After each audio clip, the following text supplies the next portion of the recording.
चिड़िया के बेटे कुकू और गौरी कवि के बेटे जग्गू का जन्मदिन एक ही दिन था। गौरी कवि अपने बेटे के जन्मदिन के लिए बड़ी दुकान पर केक का ऑर्डर देने जाती है। रानो चिड़िया भी अपने बेटे के जन्मदिन का केक घर में तैयार कर लेती है। चिड़िया का केक बहुत सुंदर दिख रहा था और देखने में ही बहुत स्वादिष्ट लग रहा था। कुकू बेटा, मैं दूसरे पक्षियों को आमंत्रण देकर आती हूँ। आप केक का ख्याल रखना, कोई भी केक ना खा जाए। चिड़िया कबूतर के घर जाती है। चिड़िया रानी, मैं जरूर आता, लेकिन अब तो गौरी कवि मुझे पहले आमंत्रण देकर गई है, इसलिए मैं गौरी कवि के घर ही जाऊंगा।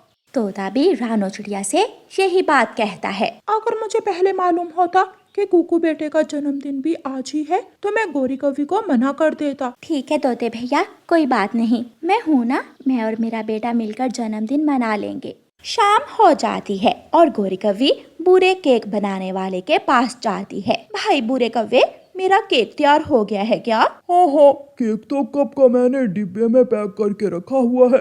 गौरी कव्वी कुछ पैसे बचाने के लालच में सस्ता केक खरीद कर ले जाती है और बुरा कौवा भी बहुत लालची था, जो कुछ पैसों की खातिर गौरी को बासी और खराब केक दे देता है। रात हो जाती है। मम्मा, अभी तक कोई भी नहीं आया। बेटा, आप अच्छी तरह जानते हो आज जग्गू कव्वे का भी जन्मदिन है और गौरी ने सब पक्षियों को पहले ही आमंत्रण दे दिया था, इसलिए शायद सारे पक्षी गौरी के घर चले गए होंगे। कोई बात नहीं मम्मा, मैं और आप दोनों ही केक काट लेंगे। जग्गू कौवा केक काटता है, तालियां बजती हैं। मम्मा, देखें, मेरे जन्मदिन पर सब आए हैं और कुकू के जन्मदिन पर कोई भी नहीं गया। मैं इतना बड़ा केक जो लाई हूँ सबके लिए। पक्षी जग्गू कव्वे के लिए गिफ्ट्स भी लेकर आए थे। गौरी कव्वी केक डालकर पक्षियों को देती है। छी, ये तो बासी केक है। ये बासी केक खिलाने के लिए तुमने हमें अपने घर में बुलाया था? बुलबुल भी खांसते हुए बोलती है। मेरा तो दिल खराब हो रहा है ये बासी केक खाकर। चलो हम सब कुकू के जन्मदिन पर जाते हैं। इस गौरी की बच्ची ने हमें बुलाकर अच्छा नहीं किया। जग्गू बेटा, ये केक तो सच में बासी है। तो और क्या, हम सब झूठ बोल रहे हैं। कुकू कैंडल्स जलाता है और केक काटने ही वाला था कि दूसरे सारे पक्षी चिड़िया के घर आ जाते हैं। पक्षियों को देखकर मम्मा चिड़िया और कुकू हैरान हो जाते हैं। आप सब यहाँ? हाँ चिड़िया, उस गौरी की बच्ची ने हम सब से गिफ्ट्स भी ले लिए और हमें बासी केक दे दिया खाने को, और हम सब वो बासी केक छोड़कर यहाँ आ गए हैं। याहू! मेरे जन्मदिन पर सब आ गए, मेरे जन्मदिन पर सब आ गए। फिर कुकू केक काटता है और सब मिलकर रानो चिड़िया का अपने पंखों से बनाया हुआ केक मजे मजे से खाते हैं। ऐसे गौरी कव्वी का बढ़ावा और घुमंड मिट्टी में मिल जाता है और वो दूर बैठी चिड़िया के घर से आवाजें सुनकर जल रही थी। चल जग्गू बेटे, घर चलें, मुझे नींद आ रही है। गौरी कव्वी जग्गू कव्वे को लेकर घर चली जाती है। रानो चिड़िया की ऐसी कहानियाँ सुनने के लिए YouTube सर्च बार में रानो चिड़िया की कहानी लिखें या फिर ये बटन दबाकर बोलकर कहें रानो चिड़िया की कहानी। चिड़िया और कव्वे में पुरानी दोस्ती थी। वो एक दूसरे के पड़ोसी भी थे और दाना लेने भी एक साथ ही जाते थे। दोनों दोस्त उड़ते हुए जा रहे थे। कव्वे दोस्त, आज कहाँ जाना है दाना लेने? आज इन पहाड़ों की दूसरी तरफ जाते हैं। सुना है वहाँ एक खेत में दाना है। वहाँ कोई खतरा तो नहीं होगा? चिड़िया दोस्त, हम पक्षियों में तो खतरा ही खतरा होता है। हम ध्यान रखेंगे और दाना लेकर जल्दी से लौट आएंगे। कौवा और चिड़िया पहाड़ों की दूसरी ओर खेत में पहुँच जाते हैं। चिड़िया दाना ढूंढ लेती है। कव्वे भैया जल्दी करो, मुझे ये जगह ठीक नहीं लग रही है।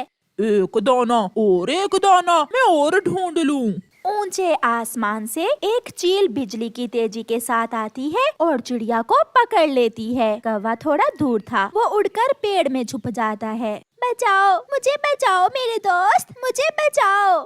भाग गया? तेरा दोस्त तुझे छोड़कर भाग गया है। ये सब दोस्त नाम के होते हैं, काम के नहीं। चलो चिड़िया, बहुत भूख लगी है मुझे। मैं अकेला ऐसे इस बड़ी चील का मुकाबला नहीं कर सकता। मुझे अपनी दोस्त चिड़िया को बचाने के लिए कुछ करना होगा। कौवा जल्दी से वापस जाता है और अपने दोस्त बुरे कौवे को सारी बात बताता है। मैं तुम्हारी दोस्त को बचाने में तुम्हारी मदद करूंगा। हमें जल्दी से गुफा में जाना होगा। हम योजना बनाएंगे और बुद्धि से काम लेना होगा, फिर ही हम उस चील का मुकाबला कर सकते हैं। कालू कौवा अपने दोस्त भूरे कौवे को वहाँ से लेकर उड़ता है। चील ने चिड़िया को गुफा में कैद कर लिया था। चिड़िया चिंता ना करो, मैं तुम्हें रात के डिनर में खाऊंगी। अभी रात तक तुम जिंदा हो। मेरा पुराना दोस्त मुझे मुसीबत में छोड़कर भाग गया। मुझे अपने दोस्त से ये उम्मीद न थी। चिड़िया रोती हुई ऐसे सोच रही थी। कालू कौवा और भूरा कौवा फूलों के पास जाते हैं। कालू, ये लाल फूल तोड़कर इसका रस मेरे शरीर पर लगा दो, ऐसा लगे जैसे खून हो। बुरे दोस्त, तुम ऐसा क्यों कर रहे हो? हमें ज्ञान से काम लेना होगा। मैं जैसे कहता हूँ तुम वैसा ही करो। फिर कालू कौवा एक लाल गुलाब तोड़कर उसका रस भूरे कौवे के शरीर पर ऐसे लगा देता है जैसे खून हो। भूरा कौवा और कालू कौवा चील की गुफा के पास जाते हैं। कालू कौवा थोड़ी दूर छुप जाता है और भूरा कौवा गुफा के बाहर लेटकर शोर मचाता है।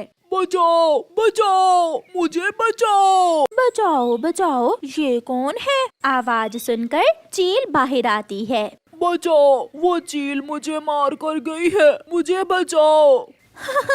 मैं अभी बचाती हूँ तुम्हें। इतना आसान शिकार, आज तो दो शिकार मिल गए, एक कौवा और एक चिड़िया। ऐसा कहते हुए चील कौवे को उठाकर गुफा में ले जाती है। बहुत ध्यान से कालू कौवा छुपा हुआ सब देख रहा था। चिड़िया रस्सियों से आजाद होने की कोशिश कर रही थी, मगर वो ऐसा नहीं कर पाती। कौवे, तुम्हें तो बांधने की भी जरूरत नहीं है, थोड़ी ही देर में तुम तड़प तड़प कर खुद ही मर जाओगे। भूरा अपनी सांसें रोक लेता है और मरने का नाटक करता है। लो, ये तो मर गया, इसे तो मारना भी नहीं पड़ेगा। भला हो उस चील का जो मुझे अपना शिकार गिफ्ट करके चली गई। मुझे छोड़ दो चील, इस कौवे को खा लेने से तुम्हारा पेट तो भर जाएगा। मुझे जाने दो, मुझे बहुत दर्द होगा। जब आप मुझे मारेंगी तो मुझे बहुत दर्द होगा। मैं तुम्हारी आंखें बांध दूंगी तुम्हें मारने से पहले। लो, मैंने काम आसान कर दिया तुम्हारा। बाहर से किसी चीज के गिरने की आवाज आती है।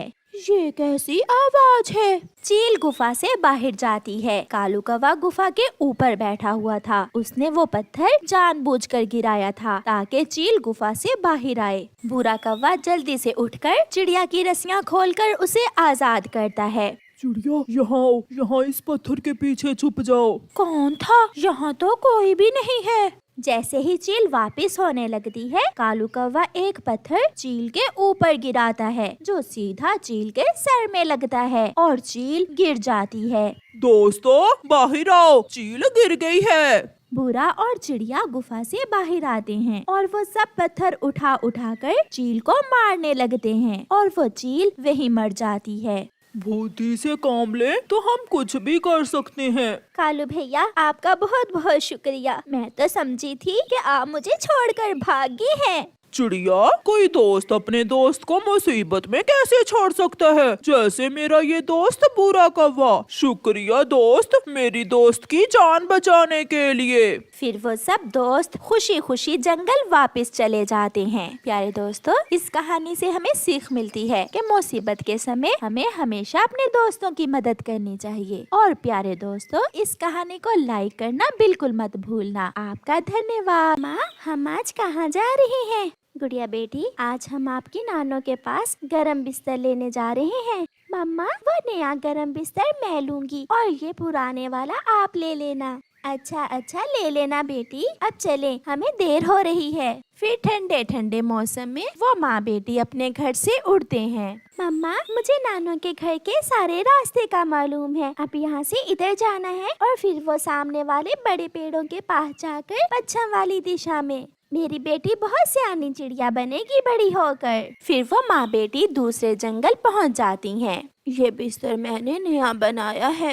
नानो, ये बिस्तर मुझे बहुत पसंद आया है। मैं आज से आपके दिए हुए गरम बिस्तर में ही सोया करूँगी। माँ, अब हम चलती हैं। ठंड का मौसम है, शाम होते ही आसमान से बर्फ गिरने लगेगी।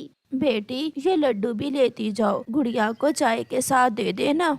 ये बेसन के लड्डू है ना माँ? हाँ बेटी, मैंने ये लड्डू देसी घी से बनाए हैं। फिर गुड़िया अपनी मम्मा के साथ वहाँ से चलती है। गुड़िया बेटी, थोड़ी आहिस्ता उड़ो, ये बिस्तर बहुत वजनी है, मैं थक गई हूँ। मर गया। अगर आज भी मुझे गर्म बिस्तर ना मिला तो मैं तो ठंड से मर ही जाऊंगा। कौवा अपने घोंसले में बैठा हुआ ऐसे सोच रहा था कि उसकी नजर सामने से आती हुई रानो चिड़िया और उसकी बेटी पर जाती है। ये चिड़िया तो बिस्तर लेकर जा रही है, चलो जाता हूँ और इस चिड़िया को चूना लगाता हूँ। कौवा वहाँ से उड़ता है। आप थक गई होंगी, रुके रुके, मैं आपकी मदद किए देता हूँ। चिड़िया वहाँ रुक जाती है। कौवे भैया, थक तो मैं सच में गई हूँ। लाइए, मैं थोड़े रास्ते तक आपका गर्म बिस्तर उठा लेता हूँ। नहीं, मैं बिस्तर उठा लूंगी। गुड़िया, आप अपने लड्डू कौवे अंकल को पकड़ा दें। हाँ हाँ, लड्डू ही पकड़ा दे, मैं सहायता करता हूँ आपकी। ना जी ना, मैं तो अपने लड्डू किसी को नहीं दूंगी। कौवे अंकल का क्या पता मेरे लड्डू ही खा जाए। ये सुनकर मम्मा चिड़िया हंसने लग जाती है। कौवे भैया, अगर मदद सच में करनी है तो थोड़ी दूर तक ये बिस्तर उठा लें। फिर कौवा खुशी खुशी चिड़िया का बिस्तर उठाकर साथ साथ चलता है। आहिस्ता आहिस्ता कौवा थोड़ा पीछे रह जाता है। कौवे भैया, ये बिस्तर मेरी माँ ने दिया है मेरी गुड़िया के लिए। क्या आप इसी जंगल में रहते हैं? कौवे भैया। जब मम्मा चिड़िया पीछे मुड़कर देखती है तो पीछे कोई भी ना था। हाय, मैं मर गई। गुड़िया, वो कौवा तो सच्ची का फ्रॉडिया निकला, वो आपका बिस्तर लेकर भाग गया है। मम्मा, अच्छा ही हुआ जो मैंने अपने लड्डू उसे नहीं दिए। जो किसी का बुरा करता है उसका हमेशा अपना ही बुरा होता है। जो भी है, मगर मम्मा, मेरा गरम बिस्तर तो ले उड़ा वो कौवा। फिर वो माँ बेटी सिर्फ लड्डू ही लेकर घर वापस आ जाती हैं। बहुत ठंड है, बाहर बहुत ठंड है। मुफ्त में ही ठंडी में सफर करना पड़ा और हमारा गरम बिस्तर वो फ्रॉडिया कौवा ले गया। मैं अभी गरम गरम चाय बनाती हूँ अपनी बेटी के लिए और हम चाय के साथ नानो के दिए हुए लड्डू खाएंगे। मम्मा, मैंने माफ किया, मैंने उस कौवे को माफ किया जो मेरा गरम बिस्तर ले गया। पहले तो बहुत गुस्से में थी मेरी बेटी और अब इतनी जल्दी उस दुष्ट कौवे को माफ भी कर दिया। मम्मा, हो सकता है उसे गरम बिस्तर की मुझसे ज्यादा जरूरत हो। मम्मा, मैं तो आपके साथ भी सो जाऊंगी। कौवा भी अपने घोंसले में जाकर वो गरम बिस्तर बिछा लेता है।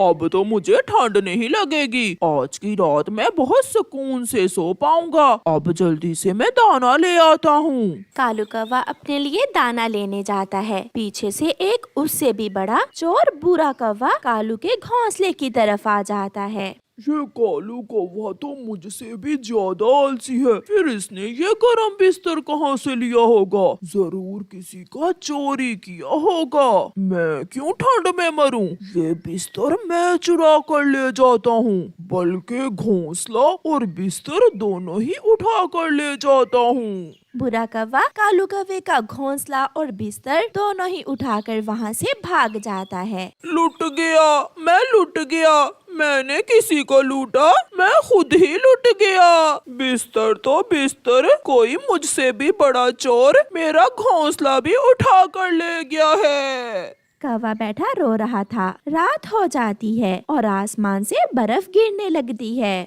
मर गया।